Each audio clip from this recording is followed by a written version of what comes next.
Alright, Ron. Right here is the air ride system. Of course, this is your tank. This is your compressor. Here's your poundage. Right now we're sitting at about 80 PSI, which is pretty common. It'll range, it'll kick on and off as it needs it. Those bags will let a little air out, but that compressor will kick on and off to make sure you're in the right range. Right here's your switch. When you're down, it's off. When you're up, it's on. Here's all your wiring. All these batteries right here are replaced today, which is the 31st of July. Keep going around. Of course, here's the trailer. Nose. Here's the new awning on it. Of course, it's electric. The button's right inside the door to the right.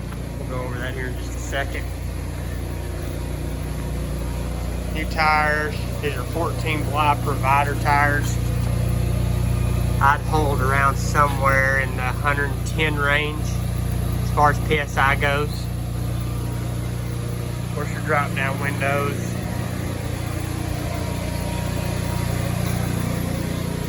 Go in the back. Here's your new worm floor. Right here, this panel comes off. You can see your screws that are holding on. That is where you would service the generator at. You take that panel right there off, jump in the back of it, have your batteries exposed for your generator there, and that's where you service that entire generator. If you have any questions, just call me. We'll go over how to service that when it's time. Install pad. I believe this one was torn. We installed this one since you've been here. So I think that back one was torn. We put a new one on it. Line and insulated roof. Coves are also been done. Of course, there's a worm envelope right there.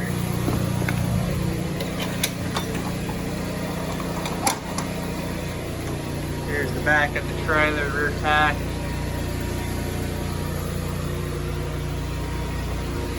We've had the generator running now for a couple, 3 hours. We're gonna try to run as much gas out of it as we can, but it's not loping or anything. Carburetor should be good. It's been serviced.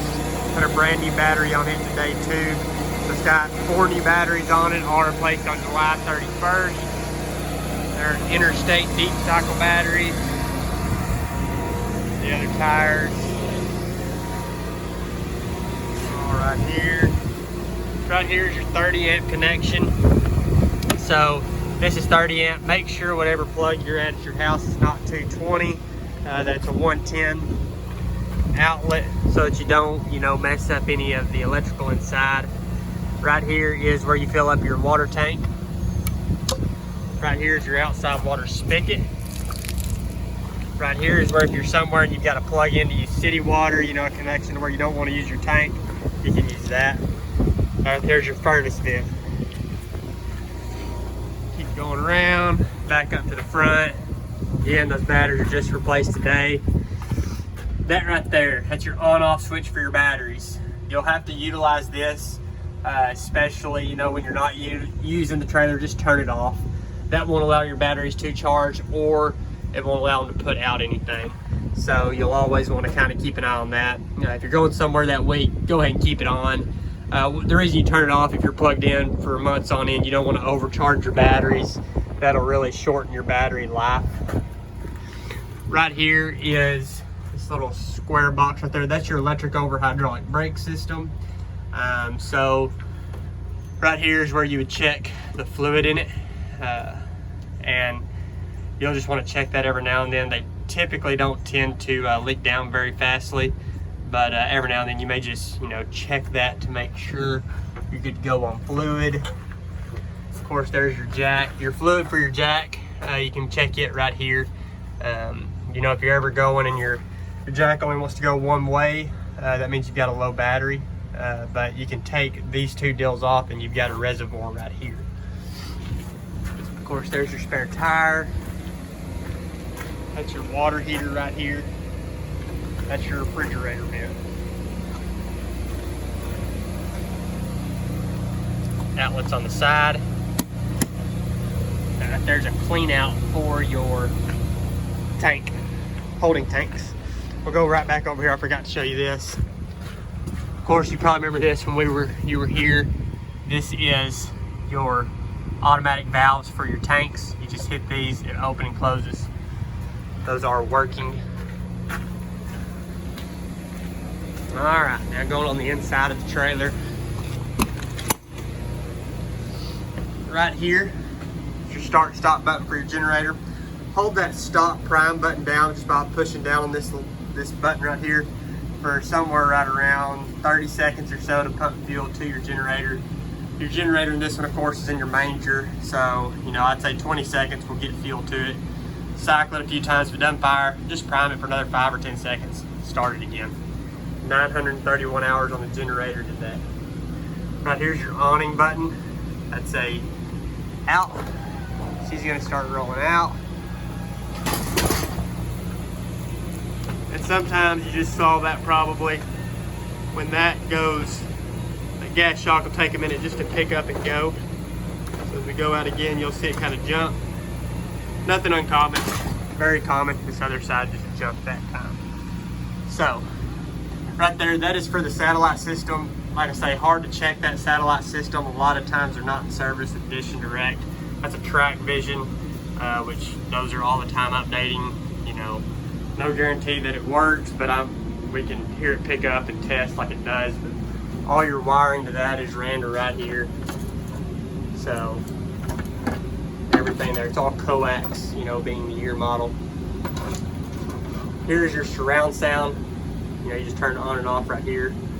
And then of course you have all of your volume, source button, surround, just changing the actual sound of it. Those are your speakers. These 4 speakers right here go to it. Have your fire extinguisher there. Keys for it here. Here's your TV. As we go around. All right, on your fridge, on and off, of course, is right here. Temperature's here.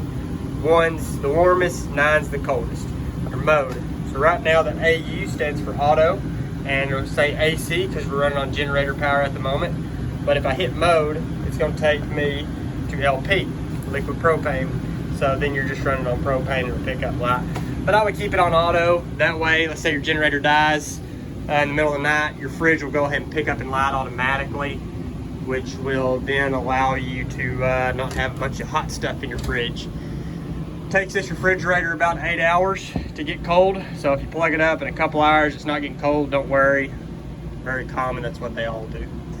Right here is just some wiring that's ran through to this TV. Like we talked about before, that DVD player there is kind of out of service. So they ran their wiring to that TV there. We go over here, pretty self-explanatory on your monitor panel here, not your monitor panel, but your air conditioner control. Cool is cool. Auto, you can set it to your temperature. Once it achieves it, it kicks off. On, it'll be on all night if you like that noise while you sleep. Low and high on fan. Gas heat, electric heat. Gas heat, way more efficient than your electric heat. Electric heat, I would say, gets it kind of lukewarm. As we go right here, that's just an access panel for your shower. This screw right here, they were just, previous owners were just hanging stuff on it, but that is just an access panel is all that is. As we go over here, of course, stove. It's got an igniter on the far left there. So go here, this is your monitor panel. Water heater on here, water pump, test all your levels. We'll make sure all your tanks are empty. We'll wash them out. Sometimes you notice, like when you test right here, you saw you're holding your gray showing. Sometimes it's not. Those sensors are a little finicky. If they get any little thing stuck on them, they'll show. We'll wash them out, make sure you're good to go. There's nothing there. Right here is just your convection microwave.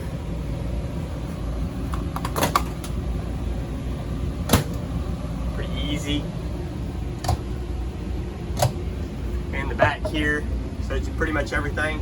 It's something that Outlaw does. The back of this cabinet, they have your serial numbers for pretty much everything you have, model numbers, the manufacturer of it, just so You know, whenever it comes time, something arises, you have everything you need there. Of course, the nose, self-explanatory there, 2 cabinets on each side. You also have 2 underneath that mirror, just little side pockets. Storage right here. That wiring right there goes to a detector. Up there in the nose, it's going to be a carbon monoxide detector.